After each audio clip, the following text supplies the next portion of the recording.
Ya, assalamualaikum warahmatullahi wabarakatuh. Teman-teman, kembali bersama saya Ibrahim Az-Zaini. Yang belum subscribe silahkan subscribe dulu ya, agar bisa update kegiatan-kegiatan dan informasi terkait kegiatan saya secara pribadi bersama sahabat etnik pedalaman. Ya, alhamdulillah, sebelumnya insya Allah nanti saya ada beberapa hal yang saya ceritain malam ini. Pertama, kenapa sih kita harus bantu dai pedalaman? Yang kedua, ya, apa sih kegiatan saya hari ini gitu ya. Nah, jadi pertama saya ucapkan terima kasih banyak ke teman-teman semua yang sudah support para dai-dai pedalaman. Jadi alhamdulillah program ini kami sebut dengan program support dai pedalaman.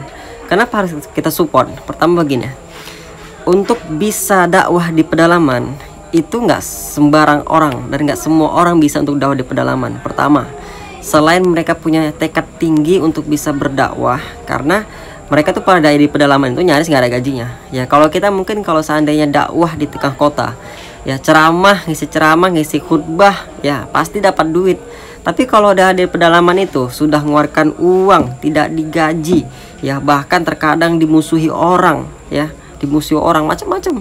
Ya bahkan saya sempat baca beberapa buku terkait dengan perjuangan dari pedalaman itu, ya salah satunya pernah dakwah di Papua.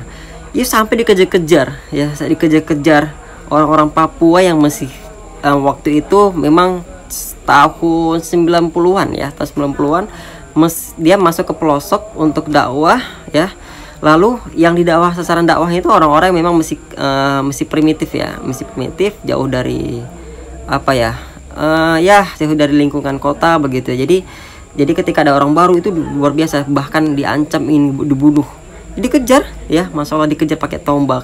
Itu pengakuannya yang dikisahkan di buku saya lupa bukunya ya, tapi alhamdulillah saya sempat baca ya. Jadi tantangannya itu nggak mudah untuk bisa dakwah di pedalaman. Nah, jadi mereka nggak digaji ya, bukan sekedar tidak digaji, justru mereka yang mengeluarkan dana untuk kebutuhan dakwahnya ya. Bukan sekedar tantangannya itu bukan sekedar tantangan-tantangan dicemooh orang, atau bahkan cuacanya, kalau kita kan hujan kadang nggak ngisi ceramah gitu ya. Tapi kalau mereka itu bahkan tantangannya itu nyawa ya, nyawa tuh harus berani dikorbankan, mengambil resiko, karena mereka tuh berdakwah di di lingkungan yang memang terkadang itu minoritas muslim ya, minoritas muslim.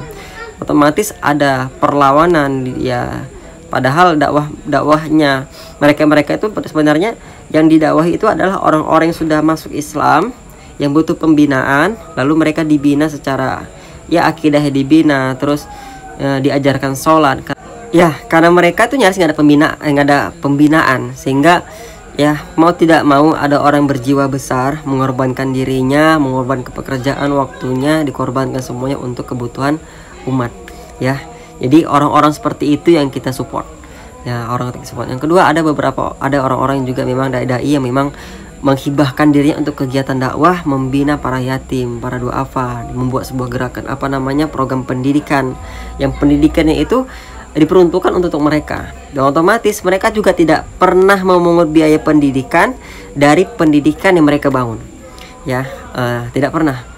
Masya Allah, beberapa ceritanya yang memang menarik ya. Mereka terkadang butuh, kadang harus cari beras keliling gitu ya, keliling satu hari keliling cari beras supaya anak yatim itu bisa makan besoknya. Macam-macam cerita mereka tuh Masya Allah ya, luar biasa. Nah itu teman-teman, jadi orang-orang seperti itu yang memang kita support ya. Yang kedua, alhamdulillah hari ini jadi alhamdulillah kebutuhan untuk dai-dai di pedalaman itu ada rencana, memang insya Allah ada 50 dai yang akan kita support, yang tersebar di beberapa daerah di Indonesia ya, yang masih pantauan kita ya dari sahabat di pedalaman. Dan alhamdulillah hari ini Masya Allah saya ucapkan terima kasih banyak teman-teman semua yang sudah ikut support juga kegiatan ini. Alhamdulillah dari kebutuhan 1 juta per dai ya sudah terpenuhin untuk 50 dai. Dan ternyata ada beberapa cerita teman saya juga sempat, saya kok gak kepikiran begitu ya, Bang, kok cuma dai-nya, istrinya kan juga butuh dukungan, support juga. Walaupun sebenarnya uangnya itu juga untuk kebutuhan mereka, tapi kan kalau apa ya namanya hadiah bentuk support itu berapa aja kan sangat mengapresiasi bentuk, atau bahkan ini bagian dari bentuk kepedulian kita untuk mereka ya, mengapresiasi bentuk kerja keras mereka untuk umat Hindu Islam. Maka dari itu insya Allah kita juga akan support istri mereka ya dengan nominal yang sama. Yang akan kita bagikan mungkin insya Allah ada 20 dai yang memang akan kita pilih lagi ya, yang akan kita pilih yang memang mereka ini berjuangnya itu memang apa ya, pertama mereka yang meninggalkan dunia mereka atau memang pekerjaan mereka memang total mengurus dakwah ya, terus tidak ada penghasilan sama sekali kecuali memang sebenarnya mereka memang fokus untuk ngurus dakwah. Jadi memang dai-dai seperti istri-istri dai yang memang seperti itu yang akan kita support, atau dai yang seperti itu memang kita support keluarganya. Jadi insya Allah suami istri akan dapat ya, akan dapat ya. Doa dari semuanya semoga Allah mudahkan. Yang kedua, alhamdulillah hari ini kami dari Sahabat NT Pedalaman akan mengadakan proyek yang cukup besar ya. Sebenarnya sudah banyak sih proyek seperti ini ya, tapi mengingat sebenarnya semuanya kan nggak akan bisa terpenuhin. Jadi insya Allah dari kita ya akan mengadakan program pembagian bingkisan Lebaran ya, bentuknya sembako untuk mereka-mereka yang memang apa ya secara ekonominya Masya Allah memprihatinkan. Kemarin cerita salah seorang teman ke istri saya.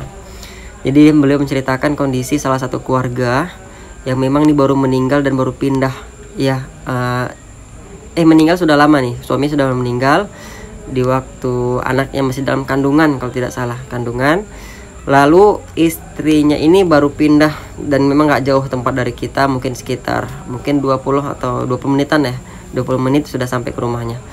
Jadi ceritanya itu dia baru pindah ya, terus kondisi dia punya anak satu dan ibu ini dalam kondisi bisu ya. Jadi susah berkomunikasi, terkadang bahkan untuk belanja aja warga sekitar itu kadang kebingungan. Jadi alhamdulillah ya ada orang yang peduli dan mempekerjakan ibu ini sebagai tukang cuci, karena untuk pekerjaan lain mereka nggak bisa bantu sama sekali ya, karena terkendala untuk komunikasi tadi ya. Jadi sampai sekarang ibu ini juga nggak punya MCK ya, kebutuhan juga nyaris nggak ada. Nah jadi insya Allah itu salah satu kondisi yang memang akan kita bantu teman-teman. Targetnya memang sebenarnya mau bantu sekitar kurang lebih 300 paket lebih, tapi insya Allah untuk jangka dekat ini kita akan upayakan untuk bisa mendistribusikan bantuan sebesar 170 paket lah ya, 170 paket ke sekitar Sibolga Tapteng. Jadi mohon doa teman-teman, semoga perjalanan dan ikhtiar memudahkan urusan mereka ini Allah mudahkan. Dan teman-teman Masya Allah jazakumullah khair yang sudah ikut bantu kita untuk memuliakan dan memudahkan urusan-urusan mereka insya Allah. Ya janji Allah bagi orang yang memudahkan urusan orang lain, maka Allah pasti akan memudahkan urusannya ya, entah itu hari ini ataukah besok atau bahkan nanti ya Allah mudahkan urusan kita di akhirat. Karena sesungguhnya kebutuhan yang paling kita butuhkan adalah ketika balasan kebaikan itu hadir di akhirat gitu ya, hadir di akhirat. Maka tetap semangat dalam kebaikan, jangan bosan berbuat baik, karena setiap kebaikan kita Allah akan lihat ya. Dan terus berprasangka baik ke Allah, apapun yang akan terjadi, apapun yang memang balasannya baik itu dunia ya, insya Allah semua dalam kebaikan ya. Apakah nanti Allah berikan kita kesehatan, apakah nanti memang Allah melancarkan urusan kita ya, Allah berikan kesehatan ke anak kita yang belum punya anak, semoga Allah mudahkan untuk bisa punya anak. Yang sudah punya anak, semoga Allah mudahkan membimbing dan mengarahkan anaknya di jalan kebaikan ya. Jadi tetap dalam kondisi kebaikan, lingkungan kebaikan, semoga kita semua diistiqomahkan dalam kebaikan. Oke teman-teman, makasih banyak sudah nonton video ini ya. Semoga yang sudah subscribe ya tetap tetap selalu tonton video-video dari saya. Doakan semoga saya dan teman-teman juga bisa sehat agar terus berkontribusi dalam kebaikan. dalam memuliakan para yatim, duafa ya, mu'alaf di berbagai wilayah khusus di pedalaman. Ya, sekali lagi terima kasih banyak. Wassalamualaikum warahmatullahi wabarakatuh.